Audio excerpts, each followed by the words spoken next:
18 মে 2024 রাতের বেলা অনিশ নামের বছর 24-এর এক যুবক আর অশ্বিনী নামের বছর 24-এর একজন ভদ্রমহিলা তার বন্ধুদের সাথে পুনের একটি ক্লাবে যায় পার্টি করার জন্য। অনিশ আর অশ্বিনী মধ্যপ্রদেশের জবলপুরের বাসিন্দা, কিন্তু ওনারা একসাথে পুনের একটা আইটি কোম্পানিতে চাকরি করেন। যেই ক্লাবে ওনারা যান সেই ক্লাবের নাম বলার।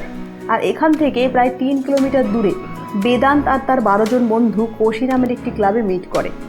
রাত তখন 10:40 যখন বেদান্ত আর তার বন্ধুরা ক্লাবে আসে। আর মাত্র 1.5 ঘন্টায় খাবার মদ খাওয়ার বিল করে 48,000 টাকা। এই সময় সিসিটিভি ফুটেজ পাবলিকলি অ্যাভেলেবেল, যেখানে দেখা যাচ্ছে বেদান্ত আর তার বন্ধুরা মজিয়ে মদ খাচ্ছে। এখানে একটা বিষয় লক্ষণীয়, আর সেটা হচ্ছে বেদান্তের বয়স 18 বছরেরও কম, যেখানে মিনিমাম ড্রিঙ্ক করার বয়স থেকেও অনেকটাই কম। রাত 12টার সময় কোশি পাপ বেদান্ত আর তার বন্ধুদের মদ সার্ভ করা বন্ধ করে দেয়।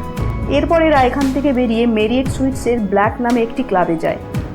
আর এই ব্ল্যাক ক্লাব থেকে রাত 2টোর সময় বেদান্ত আর তার 2 বন্ধু বেরিয়ে যায়। বেদান্ত আর 2 বন্ধু বেদান্তের ইলেকট্রিক পোর্শে গাড়িতে বসে। এই গাড়িতে বেদান্তের বাড়ির ড্রাইভারও ছিলেন। মদ্যপ অবস্থায় বেদান্ত নিজে ড্রাইভারের সিটে বসে গাড়ি চালায়। রাত প্রায় 2:30 বাজে যখন অনিশ আর অশ্বিনী বলার ক্লাব থেকে নিজেদের মোটরসাইকেল নিয়ে বাড়ি ফেরার জন্য বেরিয়ে পড়ে। কিছু সময় পর অনিশ আর অশ্বিনী মারা যায়। কয়েকটা রিপোর্টে বলা হয়েছে গাড়ির স্পিড ছিল 160 কিলোমিটার/আওয়ার। আবার কয়েকটা রিপোর্টে বলা হয়েছে যে গাড়ির স্পিড 200 কিলোমিটার/আওয়ার থেকেও বেশি ছিল। অ্যাক্সিডেন্টের পর গাড়ির এয়ারব্যাগ খুলে যায় আর আশেপাশের লোকজন সেখানে জড়ো হয়। ভিড়ের মধ্যে 2-1বার কথা কাটাকাটির পর লোকজন বেদান্তকে পুলিশের হাতে তুলে দেয়। ভিড়ের মানুষজন হয়তো ভেবেছিল এই দুজনকে হত্যা করবার জন্য সিস্টেম কঠোর থেকে কঠোরতম সাজা দেবে, কিন্তু এই সহজ সাধারণ মানুষগুলো জানেই না যে আগে কি নাটক হতে চলেছে। বেদান্তকে নিয়ে যাওয়া হয় বেরবাদা পুলিশ স্টেশন। আর ঠিক তার 1 ঘন্টা পর এমএলএ সুনীল টিংরে রাত 3টের সময় পুলিশ স্টেশনে পৌঁছে যায়। ভাবুন, একজন এমএলএ রাত 3টের সময় নিজের ঘুম বাদ দিয়ে একটা সাধারণ ছেলের জন্য পুলিশ স্টেশনে যাবে? না, কখনোই যাবে না। আসলে বেদান্ত একজন সাধারণ ছেলে নয়। বেদান্ত আগরওয়াল একজন ধনী পরিবারের সন্তান। বেদান্তের বাবা একজন নামকরা বিল্ডার বিশাল আগরওয়াল, যিনি রিয়েল এস্টেট ব্রহ্মা কর্পোরেশনের মালিক। সুনীল টিংরে একটা ইন্টারভিউতে পরে জানায় তিনি কোনো রকম এই কেসকে ইনফ্লুয়েন্স করার চেষ্টা করেননি। এই ফ্যামিলিকে তিনি বিগত 30 বছর ধরে জানেন। ওনাদের মধ্যে একটা বন্ধুত্বপূর্ণ সম্পর্ক রয়েছে। এই কারণেই বেদান্তের বাবা বিশাল আগরওয়ালের ফোন আসায় তিনি সেখানে যান। এছাড়া সেদিন রাতে বেরবাদা পুলিশ স্টেশনে আরও একটা মজাদার ঘটনা ঘটে। সেই রাতে পুলিশ স্টেশনের সামনে একটা মার্সিডিজ গাড়ি এসে দাঁড়ায় এবং গাড়ি থেকে একজন যুবক বেরিয়ে আসে, 2 হাতে 7-8টা পিৎজার কার্টুন নিয়ে, যে পুলিশ স্টেশনের ভিতরে যায়।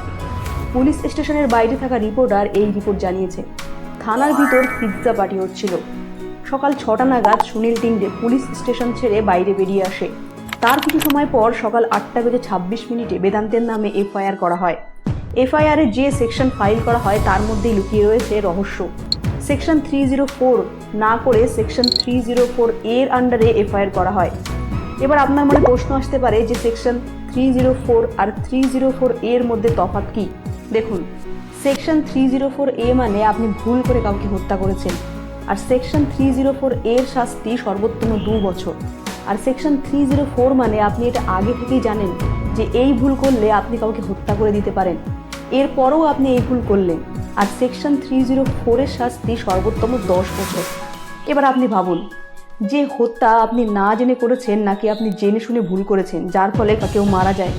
এমন কি কেউ পৃথিবীতে আছে যে এটা জানে না যে মদ্যপ অবস্থায় 200 কিলোমিটার/আওয়ার স্পিডে গাড়ি চালালে অ্যাক্সিডেন্ট হতে পারে, আর সেখানে কোনো মানুষ মারা যেতেই পারে? এছাড়া এই পোর্শি গাড়ি বেদান্তকে জন্মদিনের গিফট হিসেবে দেওয়া হয়। 18 বছরের নিচে মাইনর হওয়া সত্ত্বেও বেদান্তের পরিবার বেদান্তকে গাড়ি ড্রাইভ করতে দেয়। সরকারি দপ্তর গাড়ির নাম্বার প্লেট না থাকা সত্ত্বেও রাস্তায় গাড়ি চালাতে দেয়। এবার আসি ব্লাড টেস্টে। সকাল 11টার সময় অ্যাক্সিডেন্ট থেকে প্রায় 8 ঘন্টা পর ব্লাড টেস্টের জন্য স্যাম্পেল নেওয়া হয়, যেখানে মদ খাওয়ার পর 6 থেকে 12 ঘন্টা ব্যক্তির শরীরের রক্তে অ্যালকোহল পাওয়া যায়। এখন আপনার মনে হতে পারে যে 8 ঘন্টা পর যেহেতু ব্লাড নেওয়া হয়েছে তাহলে নিশ্চয়ই পজিটিভ রেজাল্ট হবে। আসল ব্যাপার তাই নয়। ব্লাড টেস্টের রিপোর্ট আসে নেগেটিভ, কারণ যে হসপিটাল থেকে ব্লাড টেস্ট করা হয় আর যে ডাক্তারই ব্লাড টেস্ট করেন তিনি আসল ব্লাড ডাস্টবিনে ফেলে দেন আর অন্য একজনের ব্লাড সেখানে রেখে দেন, যার ব্লাড প্রথম থেকেই ক্লিয়ার ছিল। আগরওয়াল পরিবার দুজন ডাক্তারকে এ কাজ করার জন্য 3 লক্ষ টাকা ঘুষ দেন। এনারা হলেন এই দুজন ডাক্তার, ডক্টর অজয় তাওরে আর ডক্টর শিহরি হালনার। পরে পুলিশ এই দুজনকে গ্রেপ্তার করে নেয়। এছাড়া আগরওয়াল পরিবার গাড়ির ড্রাইভারকে ধমকে দোষ তার ঘাড়ে চাপানোর চেষ্টা করে, কিন্তু ঘটনাস্থলে আই উইটনেস থাকার জন্য তা ওনারা করে উঠতে পারে না। এরপর আসে আসল খেলা। কোর্ট বেদান্তকে বেল দিয়ে দেয়, এই বলে যে বেদান্তকে সব রুলস আর রেগুলেশন স্টাডি করতে হবে আর একটা প্রেজেন্টেশন বানাতে হবে, তার সাথে 300 শব্দের রচনা লিখতে হবে রোড অ্যাক্সিডেন্টের সলিউশনের টপিকের উপর, যে কাজ চ্যাটজিপিটিও 1 মিনিটে করে দিতে পারে। তাহলে এবার আপনি ভাবুন, একজন মদ খেয়ে গাড়ি চাপা দিয়ে দুজন মানুষকে মেরে ফেললো, তার শাস্তি কিনা 300 শব্দের রচনা। এমন একটা শকিং ব্যাপার যার খবর প্রকাশ হতেই সারা দেশে বিদ্রোহ শুরু হয়ে যায়। জনগণ চুপ করে থাকে না, সমস্ত সোশ্যাল মিডিয়া এই রায়ের বিরুদ্ধে চিৎকার করে। জনগণের রোষের মুখে পড়ে পুলিশ 20 মে এই কেস সেশন কোর্ট থেকে জুভেনাইল জাস্টিস কোর্টে নিয়ে যায়। কোর্ট বেদান্তকে 5 জুন পর্যন্ত বেরবাদার নেহেরু উদ্যোগ কেন্দ্র অবজারভেশন হোমে রাখার নির্দেশ দেয়, যেহেতু বেদান্ত এখনো মাইনর সেকশনের মধ্যেই পড়ে। কোটিপতি বাবার কুলাঙ্গার ছেলে, যে জন্মানোর পর থেকেই সমস্ত সুবিধা পেয়েছে, ভালো বাড়ি, ভালো স্কুল, ভালো ব্যবস্থা, ভালো খাওয়া, বার্থডেতে পড়শি গাড়ি, সব কিছু অ্যাডাল্টের মতো পাচ্ছে, দোষও করছে, কিন্তু শাস্তি দেওয়ার সময় আইনি জটিলতা। এখানে আমার মতে বলে বেদান্তকে মাইনর নয় বরং অ্যাডাল্ট হিসেবেই ট্রিট করা উচিত। বেদান্তের শাস্তি মাইনর হওয়ার জন্য যদি কম করা হয়, তবে সে জায়গায় বেদান্তের বাবা মাকে শাস্তি দেওয়া উচিত, যে 18 বছর না হওয়ার আগেই একজন মাইনরকে গাড়ি দেওয়া, বেলাগাম পয়সা দেওয়া, যাদের কাছে যে কোনো সাধারণ মানুষের প্রাণের কোনো দাম নেই। পুনের এই কেস আমাদের দেশের পুরো সিস্টেমকে এক্সপোজ করে, যেখানে উপর থেকে নিচে পর্যন্ত পুরো সিস্টেমই বিক্রি হয়ে গেছে। ধনী লোকেরা যা ইচ্ছে তাই করতে পারে। আপনার কাছে পয়সা থাকলে আপনি যা ইচ্ছে করতে পারেন, লাইসেন্স ছাড়া গাড়ি চালাতে পারেন, মাইনর হয়েও মদ খেতে পারেন, মদ খেয়ে 200 কিলোমিটার স্পিডে গাড়ি চালাতে পারেন এবং ক্রাইম করতে পারেন। ক্রাইম করার পর এমএলএ আপনাকে সাহায্য করতে আসবে, ঘুষ খেয়ে ব্লাড স্যাম্পল পাল্টে দেবে ডক্টর, কোর্ট আপনাকে ক্রাইমের শাস্তি হিসেবে একটা রচনা লিখতে দেবে, আর আপনার দোষ সব মাফ হয়ে যাবে। সবশেষে আপনার কাছে ছোট্ট অনুরোধ, ভিডিওটা ভালো লাগলে লাইক করুন, বন্ধুদের সাথে শেয়ার করুন, আর আমাদের চ্যানেলে নতুন হলে সাবস্ক্রাইব করুন। টাটা, বাই বাই, আবার যেন দেখা পাই।